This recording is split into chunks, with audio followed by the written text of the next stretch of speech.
Ako nga po pala ulit si Shay, isang call center agent at mga 3 years pa lang sa industry na to. Lahat ng experience ko na to ay sa iisang company at building lang. Around Eastwood yung site namin. Nasa graveyard shift ako from 11 p.m. to 8 a.m. And usually kapag lunch break ay matutulog na lang kami sa sleeping quarters na nakagawian ko na since day 1. Kakain ng mabilisan sa first break at matutulog sa lunch break. So itong experience ko ay nangyari noong December 2024 lang. Sunday yon, mga 3 a.m. Iilan lang kaming mga agents ng weekend. So bago ako mag-lunch, na-affix na sa utak ko na hindi na muna ako magpupunta ng SQ. Hindi ko alam kung bakit ganoon yung naiisip ko. Kaso nga, nung nagtag ako ng lunch, dire-diretso ako sa guard. Binigay ko yung ID ko at ang sabi ko, "Kuya, babang bed po." Inabot sa akin si bed 10, which is malapit lang sa pintuan. Pagpasok ko, walang katao-tao. So dahil dakilang matapang tayo, ay pinush ko pa rin matulog. Kasarapan na ng tulog ko nang biglang nagising ako ng sobrang liwanag. Nagtaka at nagpanik ako at napasabi sa utak ko na, "Shit, over lunch yata, tas end of shift na. Patay." Pero nagtaka ako kasi kung galing ako sa tulog at nagising, dapat babangon ako. Pero hindi eh. Paggising ko, naatayo ako, naglalakad sa walang katapusang liwanag. Puting-puti yung buong paligid ko. Siguro mga 10 minutes akong palakad-lakad lang hanggang sa may nakasabay akong babaeng sumulpot sa kung saan. Nagulat ako pero kinalma ko yung sarili ko. Hinawakan ko yung balikat niya para sana magtanong, kaso walang ya. Pagharap niya sa akin ay wala siyang muka. As in blanco yung muka niya pero naririnig ko na tumatawa siya. Dahil sa kilabot, napaanta na ako ng mga worship songs. Pero takte, sumasabay pa rin sa akin si ate girl sa pagkanta habang tumatawa siya. Nagdadasal na rin ako. Pero tuwing babanggitin ko yung pangalan ni Jesus, hindi ko mabanggit-banggit. Ilang minuto pa kaming nagtagal sa ganong senaryo. Kanta lang ako ng kanta, paulit-ulit na nga. Puro joyful songs pa dahil natatakot na ako. Unang beses ko lang makaranas ng ganon. Marami na nagkwento sa akin ng mga kawork ko sa experience nila sa SQ, pero hindi ako naniniwala. So going back, paulit-ulit lang ako nagdarasal sa isip hanggang sa nagising na ako. Paggising ko ay nasa sleeping quarters pa rin ako. Napaupo na ako at tiningnan yung time sa phone. 3:15 a.m. Ibig sabihin, 15 minutes pa lang akong tulog pero pakiramdam ko ay sobrang haba na. Hinila ulit ako ng antok. Humiga at pumikit, tas biglang para akong natauhan at tumayo. Baka kasi kapag nakatulog ulit ako ay hindi na ako magising. Pagkuha ko ng ID ay dumiretso na ako sa prod sabihin ng team namin. Nagtaka silang lahat kasi latang-lata ako at mukhang namumutla. Kaswal kong sagot, binangungot ako sa SQ. Hanggang sa kinuwento ko na sa kanila. Nung shift na yon, walang natulog sa mga ka-team ko sa SQ. Second time, sa SQ pa rin to, January of 2025 na, Thursday shift. Maraming tao sa SQ, so ang napuntang bed sa akin is bed number 6. Pero pagpasok ko, may nakahiga na sa bed 6. Napasabi tuloy ako sa mahinang boses na occupied na ang 6. Kaya bumalik ako sa guard para kumuha ng another bed number. Ayoko kasing manggising na nakahiga doon. So ang binigay niya sa akin ay bed 8. Pinakadulong bed malapit sa window.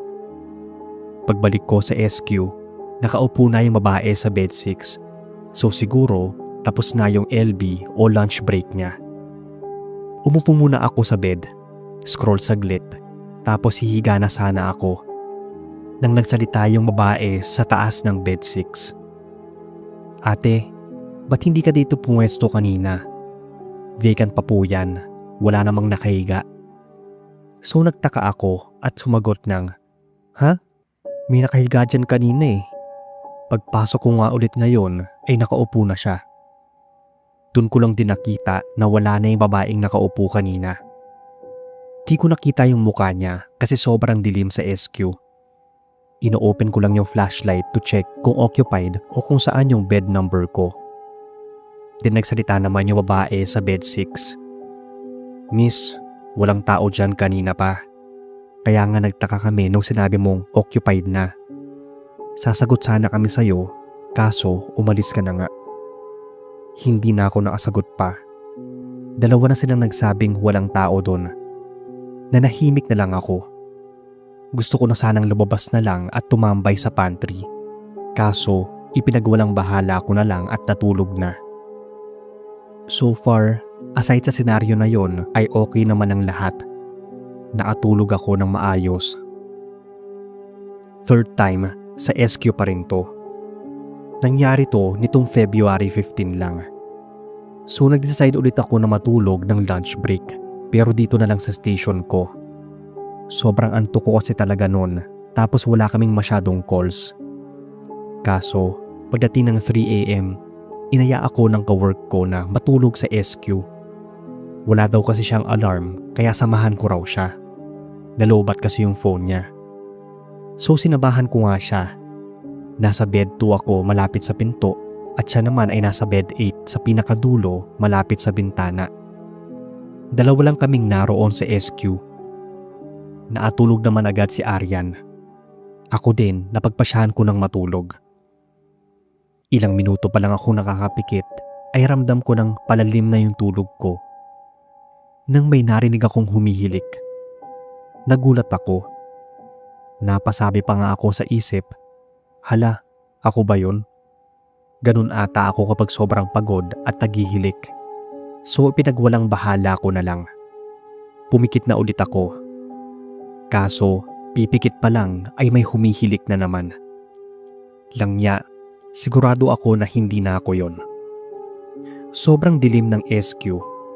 Medyo may liwanag ng konti dahil sa lamin yung door. So bigla kong naisipang silipin yung ilalim ng mga bed sa tapat ng bed ko kung may tao ba o wala. Maliban sa ilalim ng bed ko kasi habang ginagawa ko yon, naririnig ko pa rin yung humihilik. Alam kong nasa may bed ko siya. Kaso wala naman nga akong katabi. Nasa dulo ako. Katabi ng bader yung bed na hinihigaan ko. So technically, malamang sa ilalim ko or nasa ibabaw ng bed. Sa bed 1 yung naghihilik. Sobra na yung takot ko na gusto ko na nga lumabas ng SQ kasi parang nananadya yung naghihilik. Palakas kasi ng palakas. At saka girls SQ to, pero bakit boses lalaki yung naghihilik? Ayoko namang di iwan si Aryan dahil isa din yung duwag. Tsaka wala siyang alam, baka hindi siya magising at ma-overlunch siya.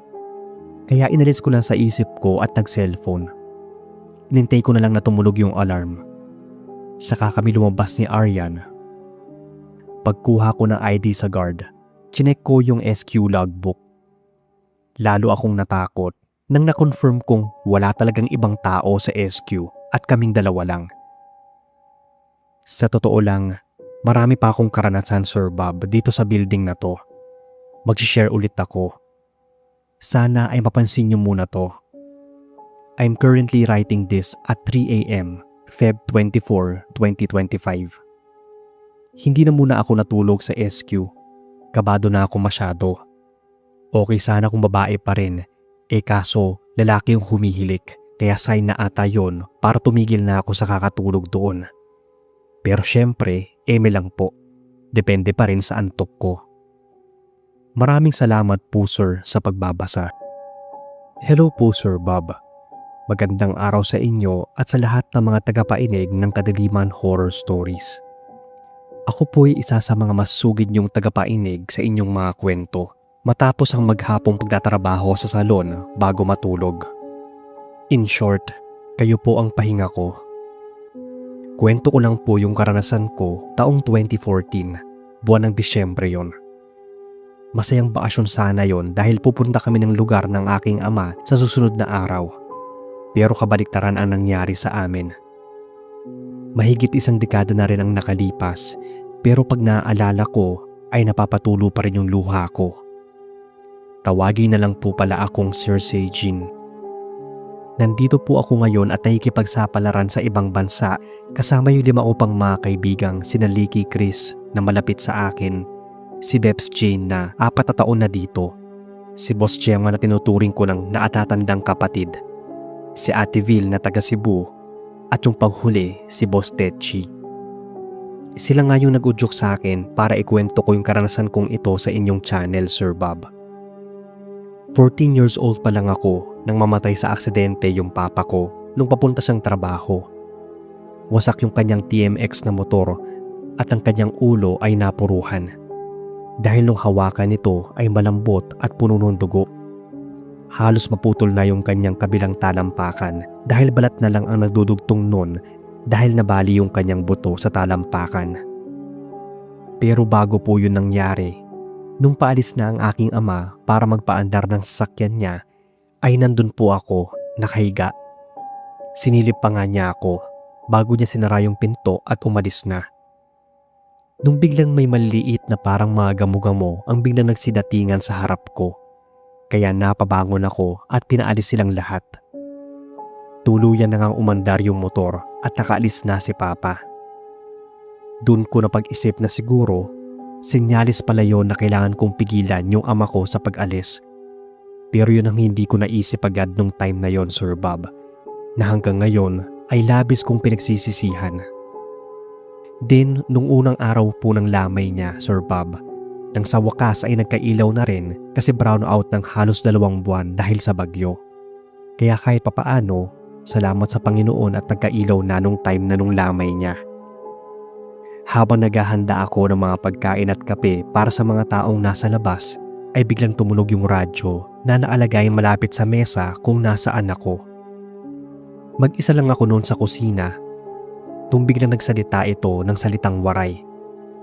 Paghinay kam, permi labi na iyong nanay, hiruti nyo ayaw kam pagpinasaway. Na ang ibig sabihin sa Tagalog ay mag-ingat kayo palagi, lalo na ang inyong ina. Ingatan nyo at huwag kayong magpapasaway. Nang bigla akong nakaramdam ng magkahalong emosyon dahil alam kong boses yun ni Papa. Yung takot na gusto ko nang tumakbo nun dahil matatakotin talaga ako, mas nangibabaw yung lungkot na naramdaman ko nung narinig ko yung boses niya. Pero nang suriin ko yung radyo ay nakapatay naman ito. Doon ko din naalala, Sir Bob. 2 weeks bago namatay si Papa ay lagi kong napapanaginipan yung pagkadisgrasya niya at wasak na wasak yung sasakyan katulad ng nangyari sa kanya. Pero ang pinagtataka ko, sinilip ko na ang kabaong ni Papa sa panaginip, tas may nakita akong maraming bulaklak na kulay violet.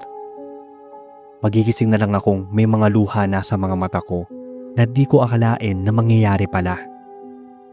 Tapos, nung pan-10th day na yata ng burol niya kasi inaantay pa yung mga kapatid niya na nasa bansang Germany, kaya pinadagdagan yung formalin sa katawan niya. Mga bandang 12:00 ng hapon yon ay nagkasagutan kami ng aking bunsong kapatid na lalaki na 13 years old pa lang nun dahil 1 taon lang yung pagitan namin. Nagsusuot kasi siya ng pulang damit na ayon sa matatanda ay masama yon dahil nakaburol pa yung papa namin. Kaya nagalit ako. Hanggang sa napalakas yung sagutan namin at sinaway na kami ng aming ina. Pero patuloy pa rin kami noon sa sigawan. Nang biglang kumurap ang mga ilaw na malapit sa kabaong at biglang may tumawag sa cellphone ko kaya napatigil kami. Pagtingin ko ay unknown number at ang daming numero noon, nasa 13 o 14 na numero na ang usual lang naman na number ay 11. Nang sinagot ko ang tawag, nagsalita siya nang hindi namin maintindihan. Pero galit na galit yung nasa kabilang linya. Tapos bigla niya itong pinatay. Nang tinignan ko yung call history, hinanap ko yung number na yon. Pero wala na doon. Doon ko na-realize na baka tatay namin yon at sinasaway niya kami. Bigla kaming napatingin sa kabaong niya. Nanahimik kaming dalawa ng kapatid ko. Doon ko naisip na siguro kahit sa kabilang buhay ay kami pa rin yung iniisip niya. Yung papa ko kasi ay isang uri ng tao, Sir Bob, na hindi mapapaniwalain sa mga kababalaghan kasi sobrang ma-adjust siya. Kaya nga hindi ko lubos maisip na nung time na yon, sa kanya ko pa may experience yung ganon. Yun lang po, sir, at maraming salamat po. Sana ay mabasa niyo itong kwento ko. Muli, ako si Sir si Jean ng Western Samar.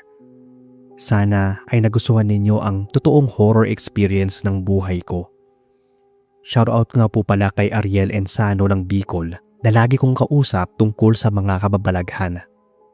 At sa aking pinakamamahal na langga, Yang Nesquerino M. Hello sir, first time listener po ako. Ako po si Paulo.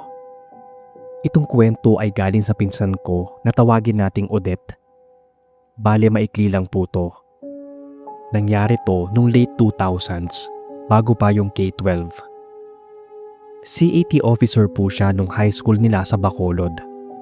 Nangyari po ito nung after ng school event nila. Habang nagliligpit ng stage at mga microphone, napatingin siya sa gitna ng stage.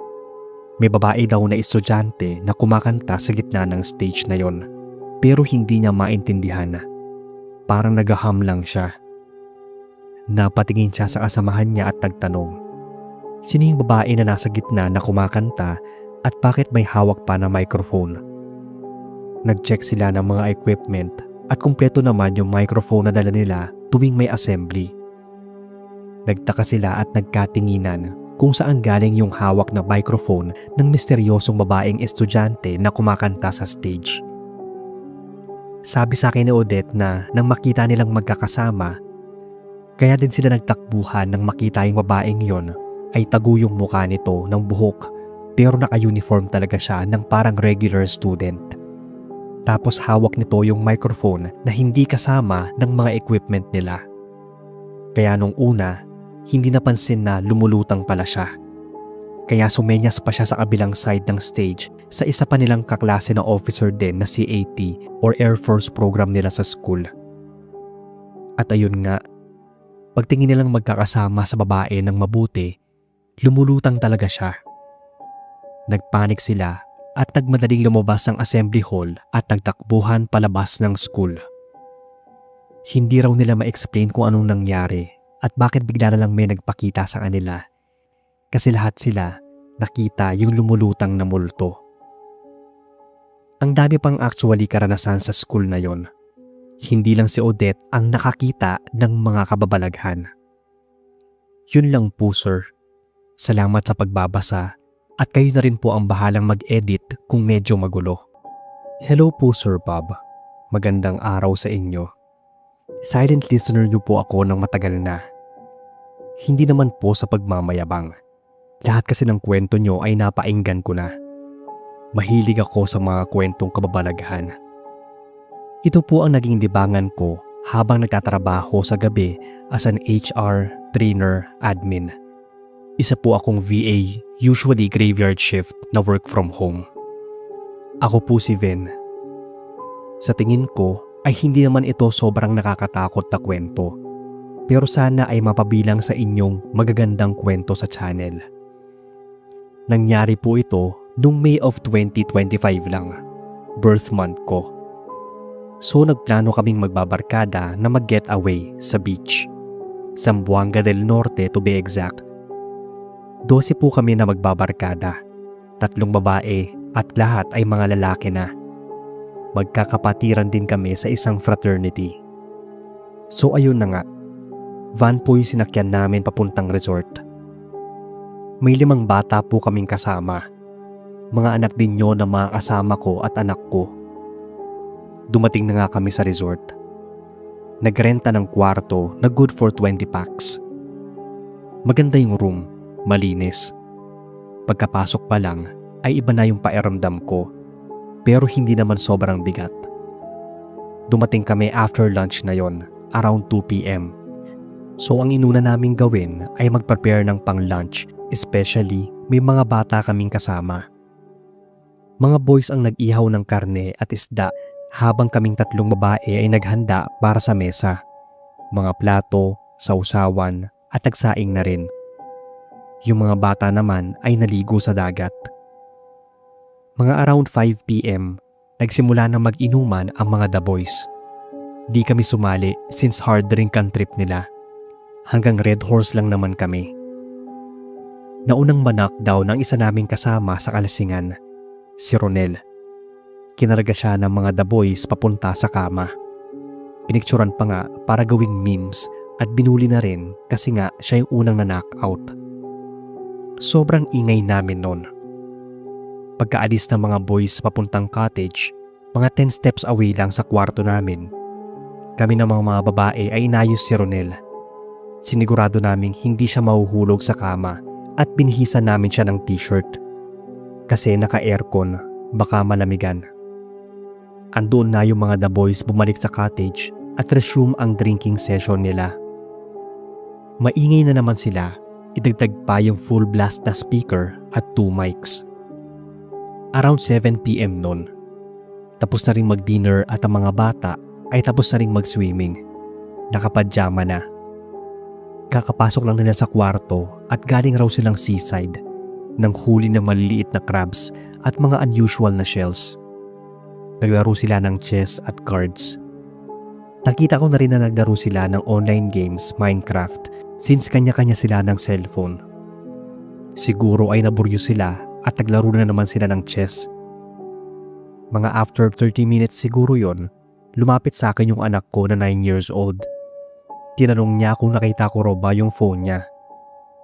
Nagulat naman ako kasi nakita kong hawak niya kanina pa.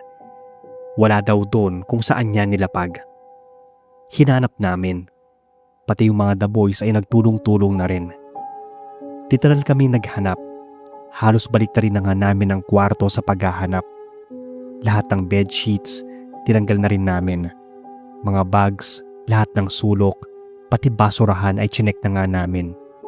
Mga bulsa namin. Pati nga si Ronel, kahit tulog sa kalasingan, chinek namin yung bulsa. Yung bedsheet niya na kahit malapit na siyang mahulog, yung bag niya lahat ay wala talaga yung cellphone. Take note na halos minu-minutong tinatawagan ko yung phone ng anak ko. Minsan nag-ring, minsan busy tone lang. Kung nagre-ring ay wala rin kaming naririnig na music. Hindi naman mahilig mag-silent mode yung anak ko sa phone niya. Always full volume yon. Umiyak na nga siya kasi birthday gift ko sa kanya yon. Hindi ko naman siya pinagalitan kasi alam kong maalaga siya sa mga gamit. Sadyang may naglalaro lang. Sabi ng kasama kong babae na iba daw ang pakiramdam niya.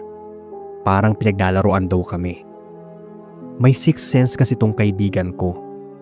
Hindi man nakakakita pero nakakaramdam. So hindi nga namin nakita sa gabi na yon at lumapit yung anak ko sa akin sabay-sabing sorry kasi nawala niya yung gift ko. Hindi nga ako nagalit. Tinanong ko lang kung saan niya ba talaga nailapag at kung sure ba siya na nadala niya sa loob ng kwarto pagkatapos silang mag-seaside at sumagot naman siya ng opo. Pinatulog na namin noon ang mga bata dahil past 9 p.m. na. Lumabas kami ni Lovely at nakiusap sa caretaker kung pwede ba naming ma-review yung CCTV. Gusto ko lang talagang malaman kung naiuwi ba ng anak ko yung cellphone niya, which is weird kasi nakita ko nga siya naglalaro sa kwarto ng Minecraft. Pinadala naman ng caretaker sa messenger ko at kita ko nga talaga na karga-karga niya yung phone niya while pumasok sa kwarto. Kilala ko yung phone niya kasi may lanyard yun. Kitang-kita ko sa CCTV na dala nga niya. Siya lang din naman kasi ang may lanyard ang phone, yung iba ay wala. Humiga na kami ni Lovely at sinabing bukas na lang. Kung nawala ay nawala talaga. Sinilip ko yung anak ko at nakatulog na pero sobrang maga ang mga mata kakaiyak. Nakatulog ako noon pero naalimpungatan ako noon nang tumawag yung partner ko sa messenger. Part din ng barkada ang partner ko at may GC kaming 12. Di ko nasagot yung tawag niya. Pagbukas ko ng GC ay nakita ko rin yung message ng isa naming kasama na si Jay at sinabing need help. Mga past 2 a.m. na yon. Sinilip ko yung buong kwarto at nakita kong 8 yung kasama kong natutulog kasama yung mga bata. So kulang ng tatlo. Yung partner ko, si Jay at si Mai. Lalaki pala si Mai. Lumabas ako ng kwarto. Sobrang tahimik. Inilibot ko pa ang seaside kasi iniisip ko na baka andoon sila at nagsiswimming para mahimasmasan. Pero wala. Nakaabot na nga ako sa parking area at nakita kong wala yung van. So inisip ko na umalis silang tatlo. Tinawagan ko yung partner ko kasi nga nagpanic na ako dun sa message ni Jay na need help. Sumagot naman yung partner ko at sinabing okay na sila. Mamaya na siya magpapaliwanag. Sabi niyang mag-abang na lang daw ako sa gate para pagbuksan ko sila. Natutulog na raw kasi yung caretaker. Kaya ayon, tumambay muna ako sa parking area na malapit sa gate. Maraming puno at sobrang tahimik, tas madilim pa. Hindi ako natakot nun. Palingon-lingon pa nga ako kasi nga 'di ba, mahilig ako sa kababalaghan. Inisip ko kung makakakita ako ngayong gabi. Siguro ako na ang pinakamasayang tao sa mundo. O 'di ba ang weird ko? Pero wala naman akong nakita. Tumagal ako ng halos 20 minutes dun. Lumabas din yung caretaker at nag-CR daw siya. Nakita niya akong nasa labas na atayo kaya lumabas na rin siya. Dumating na yung van. Nagpark at sabay silang tatlong bumaba. Naangisi silang tatlo sa akin na medyo awkward. Parang may nangyari. So ito nga yung kwento nila. Si Mai ay bukas pala ang third eye. Pagkasakay pa lang nila ng van, may nakita na siyang tatlong duwende doon sa puno sa may parking area. Binaliwala niya lang, siguro kasi sanay na siya sa mga ganon. Lumabas pala silang tatlo para bumili ng yelo. Smooth ang flow ng drive nila. Bigla na lang daw tumirik yung van na nakapagtataka kasi bago at well-conditioned yun. Ang worst kasi ay dun pa sila tumirik kung saan walang streetlights na sobrang dilim. Hindi pa naman kami taga roon. Sinubukan ni partner na mag-start ng ilang beses. Ayaw. Tumulak si Mai at saka si partner. Habang si Jay naman yung driver. Di talaga umaandar. Mga 15 minutes na yon. Pumasok na sila sa van. Pagpasok daw ni Mai, nakita niyang may tatlong maliit na ulo sa pinakalikod. Since madilim nga, hindi niya nakita yung muka. Pero kita niya yung tatlong ulo sa pamamagitan ng yellow light sa loob ng van. Hindi abot ang light ng front sa pinakalikod. Kinilabutan daw si Mai at pinawisan. Inisip niya na baka sumama sa kanila yung tatlong duwende.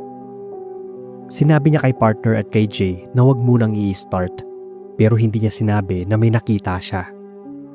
Pinagpapawisan na sila sa loob kasi tinitipid yung AC. Mga 30 minutes na yon. Nakaramdam daw si Mai ng parang may kuryente sa katawan niya. Paglingon niya ay wala na yung tatlong ulo. Sinabihan niya si partner na paandarin na yung van at sure siyang okay na yan. Pag-start ni partner, isang click lang at umandar na. Nagulat sila. Hindi na sila dumiretso sa pagbili ng yelo. Nag-decide na lang silang bumalik na lang sa resort. Nagulat yung caretaker sa kwento niya at kinilabutan rin.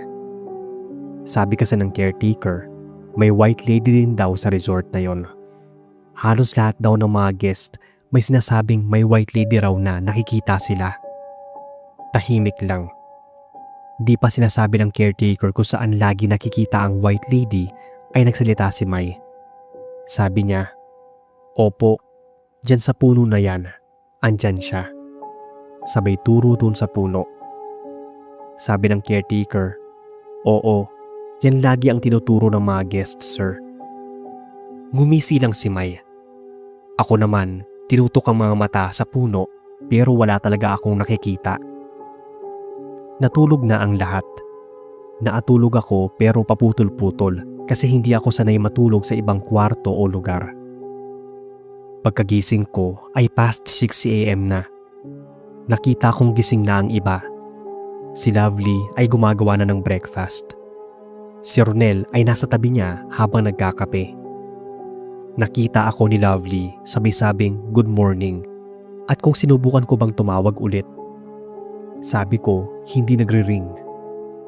Tinanong naman ni Ronel kung ano yon since wala siyang kaalam-alam sa aganapan nung gabi kasi siya yung unang na-knockout. Sabi ni Lovely, yung cellphone ni Princess ang nawala. Sabi naman ni Ronel na may cellphone daw na nakabitin sa leeg niya paggising niya. Akala niya ay pinagtitripan lang siya kaya hinubad niya. Dinigay daw niya sa kama niya at dumiretso na ng CR para maghilamos, tas ito nga lumabas para magkape. Nagulat kami ni Lovely, sabay pasok sa kwarto papuntang kama niya. At andoon nga yung cellphone ng anak ko.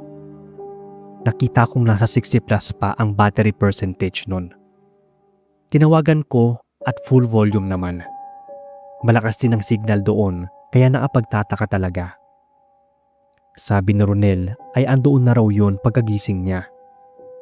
Ang tanong lang, papaanong napunta doon? Diba nga, chinek namin lahat pati siya. Binihisan pa nga namin siya ng t-shirt, so makikita talaga namin kung andoon lang. Si May naman ang sabi ay hayaan na lang. Baka gusto lang maipaglaro. Ang mahalaga ay walang nangyari sa aming masama.